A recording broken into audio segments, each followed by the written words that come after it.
Here is how to claim gifted Robux on Roblox.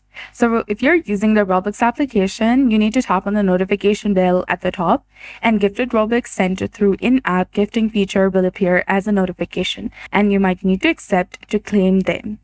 If you don't see the Robux, your parent may need to accept the transfer from their account. And if you're under 18, you don't have a linked parent account, you might need to add one in the parental control settings. And if you're over 18, you must have completed the Roblox age verification to receive the Robux. But using the Roblox website, you need to go to roblox.com, log into your account, and then select My Transactions. Click on the Robux icon in the top right corner, select My Transactions option.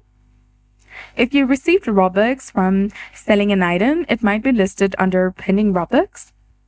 Otherwise, click on View All to see your all received Robux. And in some cases, your Robux may have already been automatically added to your balance in the top. So that's it. I hope you found this video helpful. If you did, please like, share, and subscribe. Thanks for watching. We'll see you again in the next one.